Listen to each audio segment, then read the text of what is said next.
ওয়াক্ত নামাজ পড়ে না, তার 365 দিন, একটা বছরে কোনো দিন এই ছেলেটা ফজরের নামাজ পড়লা না, তুমি কোন মার ঘরে জন্ম নিলা? তুমি কোন বাপের ঘরে জন্ম নিলা? তোমার মায়ের 2 বছরের দুধের হক কি আদায়? মুসলমানের বাচ্চা এত বড় গাদ্দার হয় কেমনে বেটা? এত বড় নাফরমান, এত বড় হাইওয়ান, এত বড় চতুষ্পদ জানোয়ার মুসলমানের ঘরে হয় কেমনে বেটা? কেমনে হয় বেটা? এই জন্য মনে রাখো বেটা, যে কপালে সেজদা নাই সে কোনো মানুষ না। যে সেজদা দেয় না সে মানুষ নয়, মানুষ নয়, জানোয়ার। সে জানোয়ার, হাইওয়ান, এটা চতুষ্পদ জন্তু, এটা জানোয়ার, এটা মানুষ না। যে কপাল সেজদা দেয় না। কেন আসলি বেটা তুই পৃথিবীতে বেটা? শুধু ভাত, শুধু খানা, শুধু পেশাব পায়খানা, শুধু লজ্জাস্থানের চাহিদা, শুধু শাহওয়াত, শুধু জিনা, শুধু ব্যভিচার, শুধু নারী, শুধু উলঙ্গ ছবি। আরে এটা তো কুত্তা বিলার স্বভাব ছাড়া আর কিচ্ছু হইতে পারে না বেটা। এ তো জন্তু জানোয়ারের স্বভাব হইতে পারে বেটা। মানুষের ঘরে মুসলমান, অথচ সে তার আল্লাহকে সেজদা করে না। তো কি মানুষ হইলি বেটা? কি পড়ালেখা শিখলি যুবক? এই ছেলে কি পড়লি বেটা? কার জমিনে বড় হইলি? কার আসমানের নিচে রইলি? কি রে বেটা? আমরা চেহারা চিনি না? এখানে দাঁড় করাই এখন বেনামাজি। চেহারা দেখলেই তো চিনা যায়। বেনামাজির চেহারার মধ্যে তো কোনো দয়া মায়া থাকে না। বেনামাজির চেহারা তো নির্লজ্জ, বেহায়া, বেশরম, পাষাণ, দয়া মায়াহীন, এমন মনে হয়। এজন্য বন্ধু, নিজেকে আরেকবার ভেবে দেখো। তুমি মায়ের সন্তান, তুমি বাবার সন্তান, তুমি মুসলমানের সন্তান। এই কালেমা বড় দামি কালেমা। আমি 72 বছর বয়স্ক, 72 বছর বয়স বুড়া চাচা, এরকম একজন বয়স্ক লোককে গত আগস্ট মাসে কালেমার দাওয়াত দিছিলাম। উনি হিন্দু। 2.5 ঘন্টা ওনারে বুঝাইছিলাম, বলছিলাম, কিন্তু উনি এটা বলে যে ঈশ্বর অদ্বিতীয়, ঈশ্বরের কোনো অংশীদার নাই। আমি প্রতিমা পূজা করি না, উনি এই কথাটা বলে, কিন্তু উনি কালেমা। আমি বললাম, চাচা, আমাদের সাথে আরো আলেমা ছিল, চাচা আপনি এই কথাটাই বলেন, এই কথাটাই বলেন, এটাই কালেমা। আপনি যেটা বিশ্বাস করেন এই কথাটা মুখে বলেন না, কালেমা আরবিটা বলেন, লা ইলাহা ইল্লাল্লাহু মুহাম্মাদুর রাসূলুল্লাহ, এটা বলেন। কত অনুরোধ করলাম, কামসি পর্যন্ত বিশ্বাস করে চাচার মুখ দিয়ে এই কথাটা বাইর করতে পারলাম না। কয় না, আমি এটা পড়তাম না। তখন আমি আমার সাথীদেরকে বললাম, হ্যাঁ, এবার 72 বছর বয়স্ক একজন মুরব্বী, 72টা বছর জীবন পার হয়ে গেছে, অথচ তার জবান দিয়ে একটাবার কালেমা উচ্চারণ করল না। আর আল্লাহ তাআলা সেই কালেমা আমাদেরকে কত হাজারবার বলার তৌফিক দিছে। কত বড় নিয়ামত, কত বড় সৌভাগ্য যে আমি এক মুসলমান মায়ের ঘরে জন্ম নিছি, আমি এক মুসলমান বাবার ঘরে জন্ম নিছি। আমাদের কি যোগ্যতা ছিল? আমাদের কোনো যোগ্যতা ছিল এখানে? শুধুই কার দয়া? এত বড় দয়া যে আল্লাহ করলেন, এত বড় মায়া যে আল্লাহ করলেন, নিজে আল্লাহ পছন্দ করে আমারে ঈমান দিলেন, ঈমানদারের ঘরে জন্ম দিলেন, মুসলমানের পরিচয়টুকু দিলেন, মুমিনের পরিচয়টুকু দিলেন। সেই আমি কেমনে আল্লাহর নাফরমানি করি? রাসূলুল্লাহ সাল্লাল্লাহু আলাইহি ওয়াসাল্লাম তিনি বলছেন যে আমি আসার পরে যদি আজ মুসা নবী জীবিত থাকতো, ঈসা নবী জীবিত থাকতো, নবীজি বলেন তারা দুইজনেও আমি মুহাম্মদের অনুসরণ করা ছাড়া তাদের কোনো উপায় থাকতো না। গোটা পৃথিবীতে আল্লাহ নবী সাল্লাল্লাহু আলাইহি সাল্লাম পরিষ্কার বলছেন, আমার আবির্ভাবের পরে আর পৃথিবীর কোনো ধর্ম নাই, ধর্ম শুধু একটাই, আমার মাধ্যমে আল্লাহ তাআলা ইসলামের নাম হিসাবে যেই কালেমা, যেই ধর্ম, যেই বিধান আল্লাহ দিয়েছেন, আগামীর ইসরাফিলের ফু পর্যন্ত এটাই বিধান, এটাই কালেমা, এটাই ঈমান, এটাই পরিচয়, এটাই জান্নাত লাভের একমাত্র রাস্তা। সেই পরিচয়টা আল্লাহ আমাদেরকে দিয়েছেন। আলহামদুলিল্লাহ, আমরা নিজেদেরকে মুসলমান বলি ভাইয়া। তো তুমি আমি মুসলমান বলো, ভোটার আইডি কার্ডের মধ্যে, জন্ম নিবন্ধন সনদে, পাসপোর্টে, সব জায়গায় আমরা নিজেদেরকে মুসলমান পরিচয় দেই, আমাদের ধর্ম ইসলাম আমরা লেখি। তা আমরা কেন সেজদা করব না? আমরা কেন নামাজ পড়ব না ভাইয়া? আমরা কেন রাসূলুল্লাহ সাল্লাল্লাহু আলাইহি সাল্লামের সুন্নাতের অনুসরণ করব না কেন? এর চাইতে বড় দুর্ভাগ্য আর কি? অনেক ছেলে, এই জন্য অনেক যুবক ভাই, সবার কাছে অনুরোধ করলাম ভাইয়া, আমার হাত জোর করা অনুরোধ, সেজদা করো, নামাজ পড়ো। সেজদা না করলে, কোরআন শরীফে আছে, সেজদা যদি না করে তো ইবলিস তার পরিচয় 1 ঘন্টা আগেও তারে কোনো ইবলিস কইতো না, শয়তান বলতো না। তার নাম ছিল মুআল্লিমুল মালাইকা। এই যারে এখন ইবলিস বলে, তার আগে পরিচয় ছিল, সে ছিল ফেরেশতাদের শিক্ষক, সে ছিল জিন, কোরআন শরীফে আছে, সে ছিল ফেরেশতাদের টিচার। কিন্তু যখনই একটা সেজদা করে নাই, আদম আলাইহিস সালামকে সেজদা করতে বলছে আল্লাহ, তো কয়টা সেজদা করে নাই? একটা সেজদা না করার কারণে তার পরিচয় হয়ে গেল পরবর্তী মিনিট থেকে শয়তান। তাহলে এই জন্য শয়তানকে কেন শয়তান বলা হইল? সেজদা না করার কারণে। কথা বলেন না কেন? এই জন্য সেজদা না করলে শয়তান হয়, ইবলিস হয়, মরদুদ হয়, অভিশপ্ত, মালউন, লানতের যোগ্য, রাজিম, ঘৃণিত। এই জন্য ভাইয়া, তুমি কোনোভাবে দামি হইতে পারবা না, দামি হইতে পারবা না। সেজদাবিহীন দামি হয় না।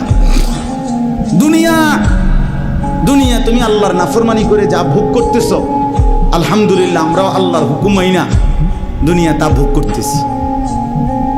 এই বাজার, ব্যবসা, দোয়ান, ভাত, মাছ, চাল, ডাল, বউ, বাচ্চা, স্ত্রী, সন্তান, সংসার, ফাঙ্গাস, তেলাপিয়া, ধন্যভাতা, কাঁচামরিচ, ফার্মের মুরগা, কক মুরগা, খাট, পালং, সোফা, ফার্নিচার, ফ্রিজ, এসি, হ্যাঁ, টাইলস, এটা আমরা যারা সেজদা দেই, এটি আমরার কাছে আছে। কথা বলে না কেন? তুমি আলগা কি ভোগ করে লাইলা? তুমি আল্লাহর নাফরমানি কইরা সারাদিন মোবাইল টিপা আমাকে রাইতে লিখি শান্তের দেশে দাও নাকি? তো আর কিতা, তো তুমি বেকুবার কিতাব, মানে বেশতি কি? হ্যাঁ, বেশতি কি? শুধু ধোকা, শুধু ধোকা, শুধু বোকামি করলো, ধোকা খাইল। দুনিয়া এমনি মিলে যায়, দুনিয়া এমনি মিলে যায়। আল্লাহ পাক কোরআনে ওয়াদা দিয়েছেন, আমি যাকে বানাইছি তার দুনিয়ার রিজিক আমি দেবই দেব। এই জমিনে যত কিছু আমার বিচরণশীল মখলুক, আল্লাহ বলেন, ওয়ামা মিন দাব্বাতিন ফিল আরদি ইল্লা আলাল্লাহি রিজকুহা, সকলের রিজিকের দায়িত্ব আমি আল্লাহ আমার কাঁধে তুলে নিলাম। তাফসীরের মধ্যে আছে, হযরত মুসা আলাইহিস সালাম একদিন আল্লাহ তাআলাকে জিজ্ঞেস করলেন, আল্লাহ, আপনার সমস্ত সৃষ্টি, ছোট বড়, সকলের রিজিকের কথা আপনার মনে থাকে, মনে রাখতে পারেননি? তো আল্লাহ তাআলা বললেন, মুসা, তোমার সামনে একটা বড় পাথর আছে, এই পাথরটার মধ্যে তোমার হাতের লাঠিটা দিয়া বাড়ি দাও।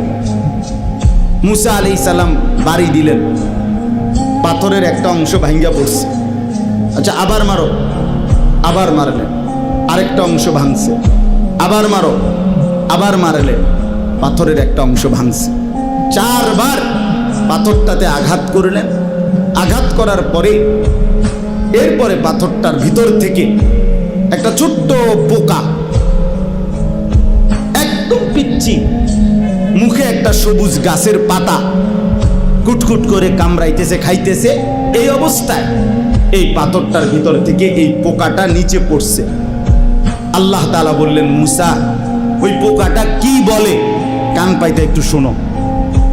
তাফসিরে রুহুল মাআনিতে আমরা পড়ছি, আরবি তাফসিরে। তো ছোট্ট পোকাটা মুসা আলাইহিস সালাম শুনতে পেলেন।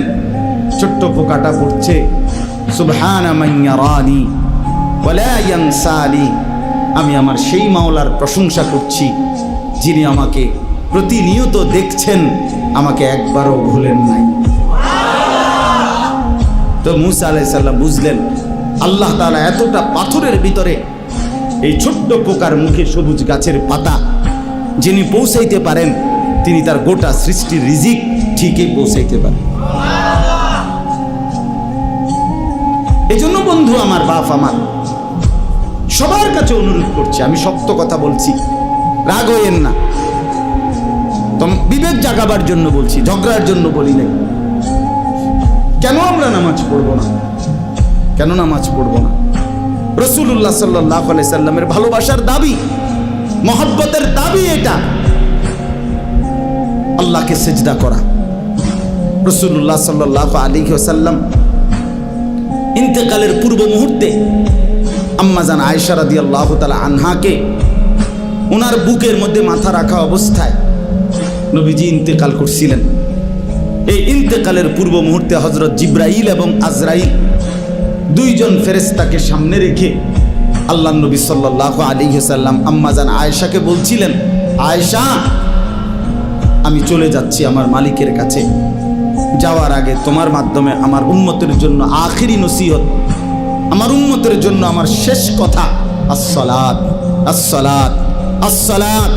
আমার উম্মতকে বইল নামাজ ঠিক রাখতে, নামাজ ঠিক রাখতে, নামাজ ঠিক।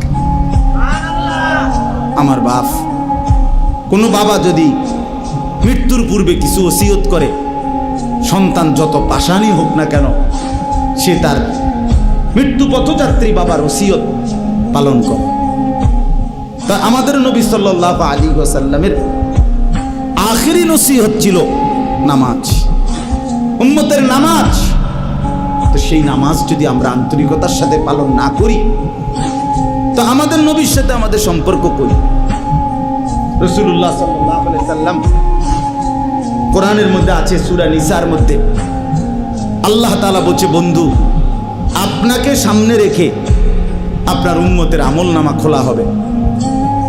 তো নবীজি সাল্লাল্লাহু আলাইহি সাল্লামের সামনে যখন আমলনামা উম্মতের খুলবে, তা আল্লাহ নবী সাল্লাল্লাহু আলাইহি সাল্লাম যখন দেখবে আমলনামায় পৃষ্ঠার পর পৃষ্ঠা, পৃষ্ঠার পর পৃষ্ঠা, এক ওয়াক্ত নামাজ নাই, ফজরের নামাজ নাই, 10 বছর, 5 বছর, 3 বছর, রাসূলুল্লাহ সাল্লাল্লাহু আলাইহি সাল্লাম বলবেন, হায় উম্মত, আমি শেষবারের মতো বলে গেছিলাম, আমার শেষ ওসিয়তটা ছিল নামাজ।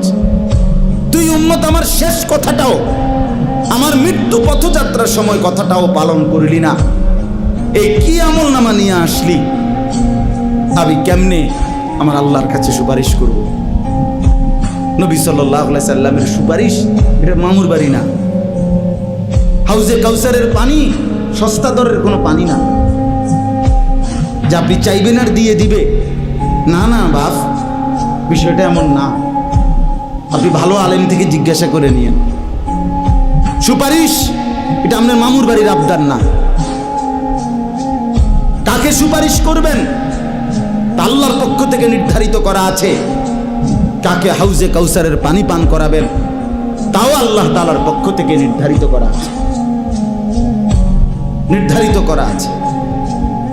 এই জন্য এটাকে একবার ছোট্টখাট্ট খামখেয়ালি মনে করলে হইতো না। এই জন্য আপনি এই আমলনামা কেমনে দেখাইবেন? যুবক ভাই, তুমি তোমার এই নওজোয়ান কালের এই আমলনামাটা কেমনে দেখাইবা যে একটা সেজদাও নাই, ফজর, জোহর, আসর, মাগরিব, ইশা নাই, এমন হইল কেন? এই জন্য আমরা যারা রাসূলুল্লাহ সাল্লাল্লাহু আলাইহি সাল্লামকে ভালোবাসি, আমাদের দায়িত্ব এটা 5 ওয়াক্ত নামাজ পড়া। কি পড়া বলেন? এটা পড়তেই হবে, পড়তেই হবে, এটা পড়তেই হবে। কোরআন এবং সুন্নাহর মধ্যে অসংখ্য প্রমাণ আছে যেখান থেকে আল্লাহ এবং তার রাসূল নামাজের গুরুত্ব বারবার বারবার বলেছেন। আল্লাহ আমাদেরকে বুঝার তৌফিক দান করেন। আমাদের নবী সাল্লাল্লাহু আলাইহি সাল্লাম সারা আলমের জন্য নবী, সারা কায়নাতের নবী।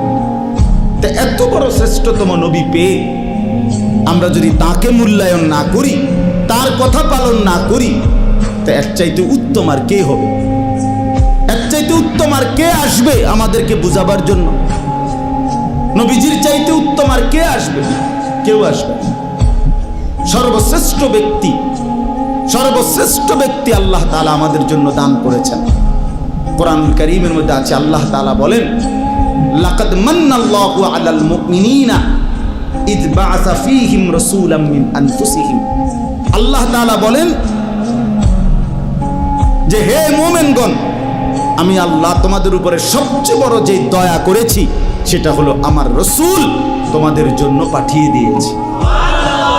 এই পৃথিবীর সব কিছু আমার নিয়ামত, কিন্তু এগুলো আমি সবাইকে দিছি, কিন্তু আখিরি বন্ধু, আমার আখিরি বন্ধু, আমার শ্রেষ্ঠতম রাসূল, আমার কলিজার টুকরা আমি তোমাদেরকে দিয়ে দিছি, তোমাদের জন্য পাঠাইছি।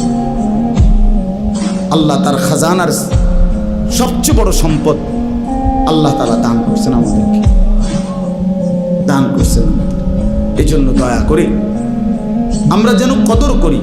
এই আয়াতের তরজমা শুনেন। নবী সাল্লাল্লাহু আলাইহি সাল্লামকে আল্লাহ তাআলা বলেন, কুল, হে নবী আপনি বলুন, ইয়া আইয়ুহান নাস, হে সমস্ত মানুষ। সারা পৃথিবীর মানুষকে আল্লাহ তাআলা ডাক দিতে বলছে, হে নবী আপনি বলেন, হে লোক সকল, হে জগতের সমস্ত মানুষ, শোনো তোমরা, ইন্নী রাসূলুল্লাহি ইলাইকুম জামিআ, নিশ্চয়ই আমি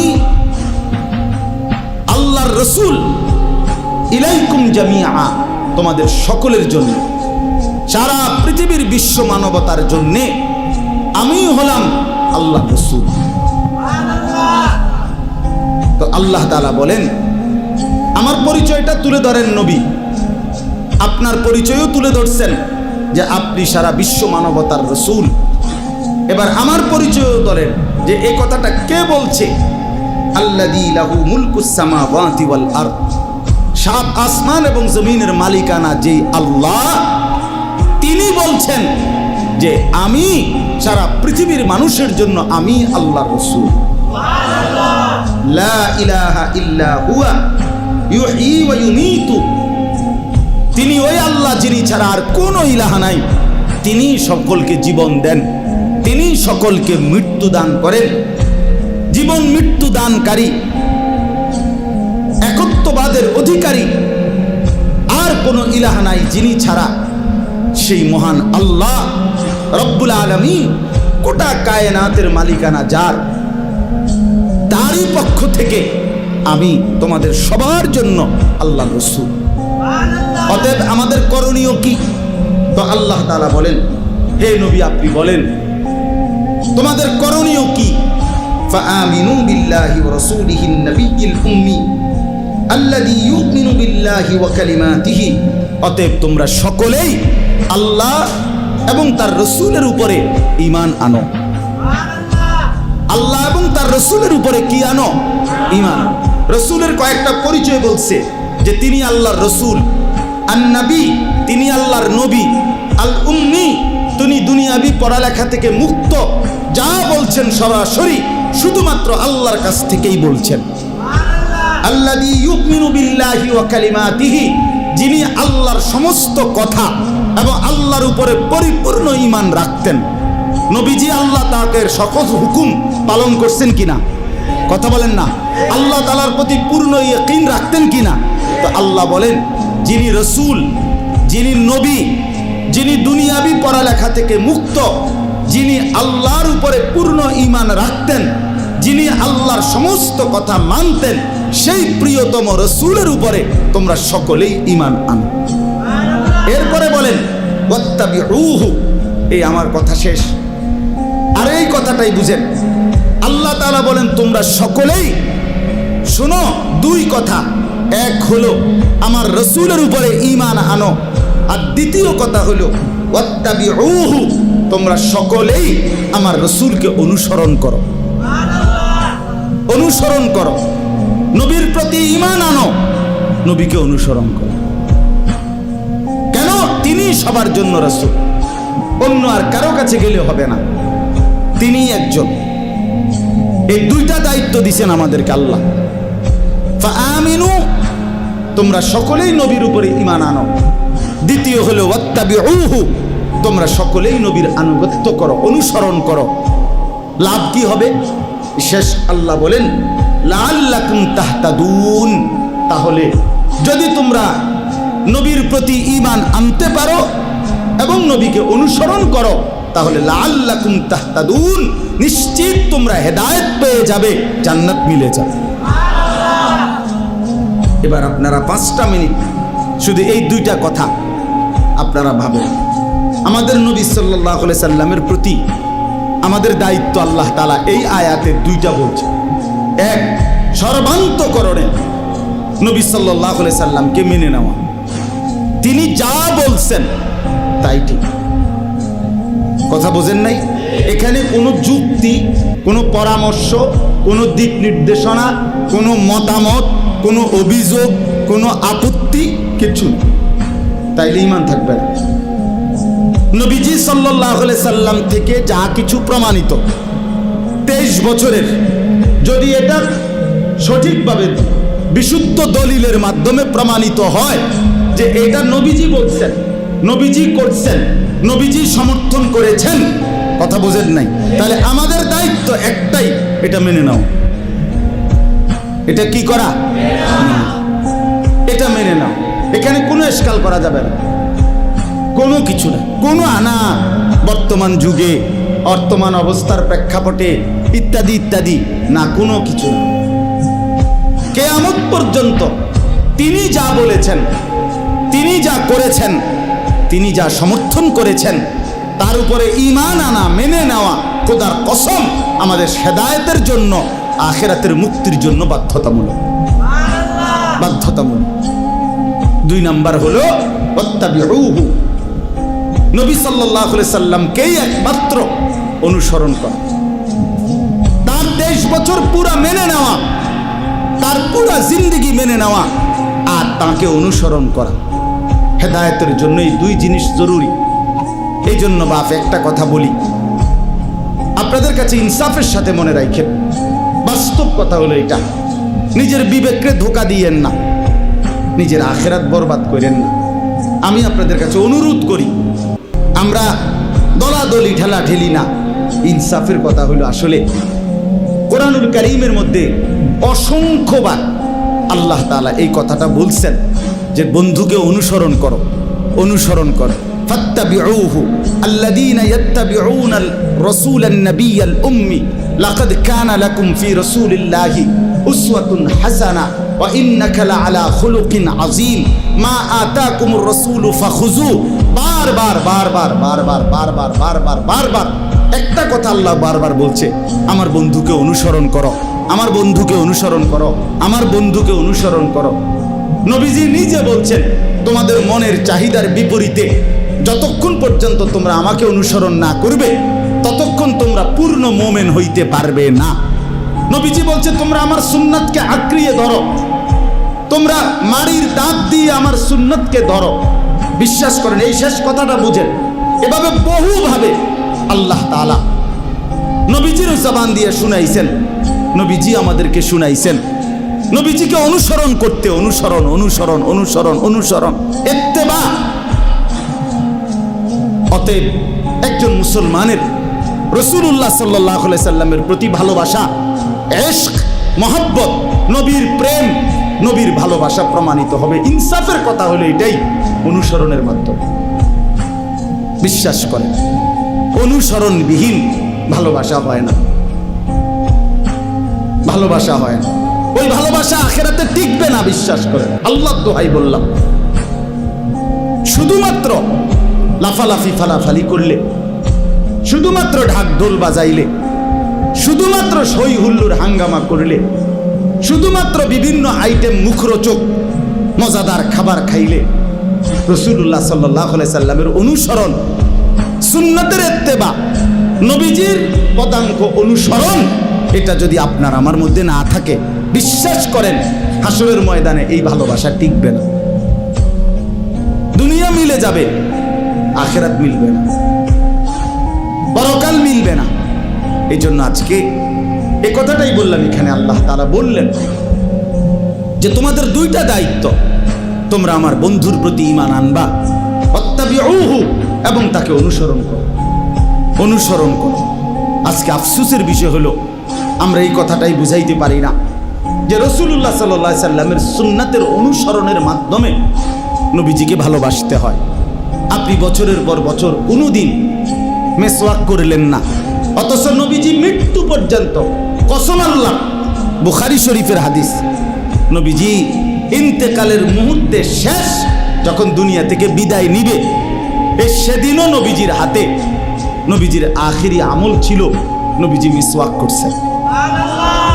আম্মা জান আয়েশা রাদিয়াল্লাহু তাআলা আনহা বলছেন, আমি নিজে মিসওয়াক চাবাইয়া দিছি নরম করে, নবীজি আস্তে আস্তে মিসওয়াক করছেন, এর কিছুক্ষণের মধ্যেই আল্লাহ তাআলার সান্নিধ্যে চলে গেছেন। তাইলে আপনি কোনোদিনও মিসওয়াক করলেন না, টুথপেস্ট ব্রাশ আপনার কোনোদিন মিস হলো না, আপনি ব্রাশ করতে ভুললেন না, মিসওয়াক করতে মনে পড়লো না, আপনি দস্তরখান বিছাইতে মনে পড়লো না, ডাইনিং টেবিল ভুললেন না, আপনি ঘরে ঢুকতে বের হইতে, টয়লেটে, বাথরুমে, গোসলে, আপনার খাদ্য পানীয়, আহার, নিদ্রায় নবীজির সুন্নাতের কথা আপনার মনেই পড়ে না, আপনি পালনই করেন না।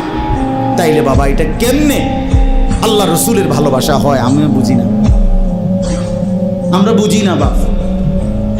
আমরা কত গালি শুনি, এরপরও আমরা বলি যে এটাই। তুমি আমগরে যাই বলো ভাই, ওয়াহাবি না শুধু, তুমি যদি ওয়াহাবির আব্বাও কও, তুমি যদি কও যে ওয়াহাবির দাদা, ওয়াহাবির শাস্তো ভাই, জ্যাঠতো ভাই, হুয়াতো ভাই, খালতো ভাই, তালতো ভাই, তাও কোনো সমস্যা নাই। আরও কোনো গালি থাকলে দিতে পারো, কোনো সমস্যা নাই। খোদার কসম আমরা বলেই যাব যে নবীজির সুন্নাত, নবীজির এক এক অনুসরণের মধ্যেই কেবল নবীজির ভালোবাসা নিহিত, এছাড়া হবে না। ভালোবাসা হবে না, নয়তো ভালোবাসতে হলে অনুসরণ করতে হবে, অনুসরণ করলে ভালোবাসা প্রমাণিত হবে, সোজা হিসাব। এজন্য রাসূলুল্লাহ সাল্লাল্লাহু আলাইহি সাল্লামের সুন্নাত তরিকার বিরোধী হইয়া আপনি নবীর ভালোবাসা কবরে হাসরে প্রমাণ করতে পারতেন না বাবা। শুধু লাফাইয়েন না, আবারও অনুরোধ করছি, 60 বছর বয়স, এখনো বিড়ি খানার অভ্যাসটা ছাড়তে পারলেন না, আপনি নবীকে ভালোবাসেন না। আমরা বুঝি না, আমরা চিড়া খাই, আমরা বন দিয়া চা দিয়া ভিজাই খাই, হ্যাঁ, আমরা ভাত খাই না, আমরা ভাত খাই না। আপনার ঘরে আজকে 30 বছর ধরে প্রতিদিন রঙিন টেলিভিশনে আপনার বউ বাচ্চা নর্তকীর ছবি দেখে, নাচ গান, নাটক, সিনেমা দেখে, আপনি নবীকে ভালোবাসেন? আমরা বুঝি না, হ্যাঁ, আমরা বুঝি না। আপনি কোনোদিন দস্তরখান বিছাইবার কথা কদ্দুর মনেও পড়ে না, আপনি আল্লাহর নবীকে ভালোবাসেন? আহা, ইনসাফ না এটা। এই জন্য আপনাদের কাছে অনুরোধ করছি, সবার কাছে বললাম, এখানে এটা ধাক্কাধাক্কির বিষয় না, এটা গালিগালাজের বিষয় না, এটা আখিরাতের বিষয়। দুনিয়া আমার কাছেও আপনাদের হিসাব না, আপনাদের কাছেও আমার হিসাব না। কিয়ামতের ময়দানে আমি হিসাব নেব না, আপনি নেবেন না, আমরা প্রত্যেকেই আল্লাহর কাছে হিসাব দিতে হবে, আল্লাহ তাআলার কাছে এটা বুঝাই দিতে হবে। আল্লাহ বলবে, বান্দা আমি আমার বন্ধুকে অনুসরণ করতে বলছি, আচার ব্যবহার, চলা ফেরা, হাসি কান্না, রাত দিন সকাল দুপুর, সকল বিষয়ে, ঘর পরিবার, স্ত্রী সংসার, বাজার ব্যবসা, দেশ জাতি রাজনীতি, সকল ব্যাপারে আল্লাহ নবী সাল্লাল্লাহু আলাইহি সাল্লামের এক এক সুন্নাতের অনুসরণ, খোদার কসম এর মধ্যেই আমাদের ভালোবাসা নিহিত, আখিরাতের মুক্তি, আমাদের হেদায়েত, আমাদের জান্নাত এর মধ্যেই নিহিত। এই জন্য আমার কথা রইল এতটুকুই। সাহাবায়ে কেরাম এটাই বুঝতেন, সাহাবায়ে কেরাম নবীজিকে অনুসরণ করতেন, আর এই অনুসরণের মধ্যে ভালোবাসা প্রমাণ দিতেন। এই জন্য আজকে আফসোসের বিষয়, অনুসরণকারী যারা একটা একটা সুন্নত ধরে ধরে যারা পালন করে তাদেরকে গালি দেওয়া হয়। তাও আবার এমন মজার বিষয় যে গালি হিসাবে যে শব্দটা নির্বাচন করছে ওয়াহাবি, এটা কোনো গালি না। মানে আমার ছেলেরে একবার আমি ছোট্টবেলায়, একটু ছোট থাকতে আর কি, তার পায়ের ডানে বামে আপনার সে গজল, আরে একটা সূরা কইতে কইছি মাদ্রাসার অনুষ্ঠানে, সে বলে না মাইক দিয়া, তা আমি তার পায়ের দুই পাশে দুইটা বাড়ি দিছি আর ফ্লোরে বেদ দিয়া, ইচ্ছা করেই তার পায়ে দেই নাই, এরপরও কয় না, পরে ছেড়ে দিছি। পরে রাত্রে আমারে বাসায় গিয়া বলতেছে, আমারে কাছে এসে, আব্বু লাগছে না। লাগছে না মানে ওই যে দুপুরে যে বাড়ি দিছি এটি কোনো হের পায়ে লাগছে না। আরে আব্বা, আমি তো তোরা আসলে দিছি না বাড়ি, এতে মনে করছি খুশি যে আব্বু বাড়ি দিছি, কিন্তু কি লাগছে না। তা আমিও অনেক সময় বলি যে আপনি যে আম করে গালি দিলেন লাগছে না, আমরা গায়ে লাগছে না, কারণ ওয়াহাবি এটা গালি না, এটা আল্লাহর নাম। এটা কার নাম? সৌদি আরবের মুহাম্মদ ইবনে আব্দুল ওয়াহাব আন-নজদি, যদি তার দিকেও সম্বন্ধ করা হয়, বলে তার কারণে বলা হয়, তাহলে তার নাম তো হলো মুহাম্মদ, আব্দুল ওয়াহাব না, তার বাপের নাম আব্দুল ওয়াহাব। আকীদা নিয়ে যার লগে সমস্যা, তার নাম হলো মুহাম্মদ। কথা বোঝেন নাই আমার? সৌদি আরবে এই ওয়াহাবি বলতে যারা বলে, আপনি জিজ্ঞাসা করেন, এমনি তো মানুষ বুঝতো না, যারা আলেম তারাই জিজ্ঞাসা করেন, মানে এই কথা বলে আপনি কারে বুঝান, কার দিকে সম্বন্ধ করেন, তো বলবে সৌদি আরবে একজন ব্যক্তি ছিল মুহাম্মদ ইবনে আব্দুল ওয়াহাব, তার অনেক আকীদার সাথে আহলে সুন্নাত ওয়াল জামাতের আকীদার বিরোধী, তো এর কথাটা বলার জন্য বলে। তো ওর নাম তো ছিল মুহাম্মদ, আব্দুল ওয়াহাব না, তাহলে গালি তো দিলে, তার দিকে ফিরাইলে তো তার নাম তো মুহাম্মদ, উনার নাম। দুই নাম্বার কথা হইল, আপনারা বলেন, একেবারে যে কোনো কেউ বলবেন, আপনারা বলেন যে কোনো বিবেকবান মানুষ যে আল্লাহর নাম যাদের নামের মধ্যে, তাদেরকে শুধু ওই নাম ধইরা বিদ্রুপ করার অনুমতি আসেনি? ওই যে মালিক, খালেক, সাত্তার, জব্বার, এরকম অনেকের নাম মধ্যে থাকে না, আব্দুল মালিক, আব্দুল খালেক, আব্দুল সাত্তার, আব্দুল জব্বার, আছে না নাম এরকম? তো ওইখানে শুধু এই মালিক, খালেক এইটারে বিদ্রুপ করে বলার অনুমতি আছে? কেন নাই? কথা বলেন না কেন? কেন নাই? এই খোদার কসম, এই ওয়াহাব এটাও তো আল্লাহর নাম। আব্দুল ওয়াহাব মানে ওয়াহাবের বান্দা। সমস্ত হুজুররা দোয়া করে, রব্বানা লা তুজিগ কুলুবানা বাদা ইদ হাদাইতানা ওয়া হাব লানা মিন লাদুনকা রাহমা ইন্নাকা আনতাল ওয়াহাব। আপনি ওয়াহাব আল্লাহকে বলে, তা কোরআন শরীফে শিখানো আল্লাহর নাম হলো ওয়াহাব। তাহলে আপনি ওয়াহাবি বলে যদি কাউকে বিদ্রুপ করেন, গালি দেন, তো কার নাম ধরে আপনি গালিটা দিলেন? তো নিজের ক্ষতি কেন করলেন? ওই বেটার তো কিচ্ছু হইল না, আপনি নিজের আখিরাতটা বরবাদ করলেন, নিজের পরকালটা নষ্ট করে দিলেন। এই জন্য দয়া করে আমি সব সময় বলি যে ভাইয়া কোনো সমস্যা নাই, এই ওয়াহাবি মানে আল্লাহওয়ালা এটাও আম করে দাও, আর সুন্নত তো আমরা পালন করি, আরো যদি কোনোটা বাকি থাকে সেটাও তালাশ করে আম করে দিয়া দাও। সুন্নাতগুলো আমরা নিয়ে নেই, বিদআতগুলো তুমি নিয়ে আনো, তোমাদের বন্টনে আমরা খুশি। রাদিনা, আমরা খুশি হলাম, সুন্নাতগুলো আমগরে দিয়া দাও, বিদআতগুলো তোমরা নিয়ে আনো। এই জন্য মেহেরবানি করে সোজা হিসাব, এটা দলাদলি ঠেলাঠেলি ধাক্কাধাক্কির বিষয় না, এটা হাসরের ময়দানে আমার আপনার ফয়সালার বিষয়। এজন্য দয়া করে আমরা প্রত্যেকে ইনশাআল্লাহ রাসূলুল্লাহ সাল্লাল্লাহু আলাইহি সাল্লামের অনুসরণ, সুন্নাতের ইত্তেবা, নবীজির একটা একটা নিয়ম পালন করার মাধ্যমে নবীজির ভালোবাসার প্রমাণ দিতে চেষ্টা করব ইনশাআল্লাহ। আল্লাহ তাআলা আমাদেরকে তৌফিক দেন, কবুল করেন। তিনটা কথা মোট বলছি। এক, যুবক ভাই তোমরা সবাই দয়া করে নামাজ পড়ো, নামাজ পড়ো, নামাজ পড়ো। দুই নাম্বার কথা হলো, আমরা রাসূলুল্লাহ সাল্লাল্লাহু আলাইহি সাল্লামকে আল্লাহ তাআলা পাঠিয়ে সারা পৃথিবীর জন্য আমাদেরকে দুইটা দায়িত্ব দিয়েছেন। এক, নবীজির প্রতি পূর্ণ ঈমান আনা। দুই, নবীজিকে পূর্ণ অনুসরণ করা। ঠিক আছে না? আর তিন নাম্বার কথা হলো, শুধুমাত্র গালি, কাদা ছোড়াছড়ি, ধাক্কাধাক্কি নয়, বরং চলেন সবাই মিলে আল্লাহর নবীকে অনুসরণের মাধ্যমে নবীজির সুপারিশ কামনা করি, হাউজে কাউসারের পানি তালাশ করি, আখিরাতের মুক্তি তালাশ করি। আল্লাহ আমাদের সবাইকে তৌফিক দেন, কবুল করেন, আমিন।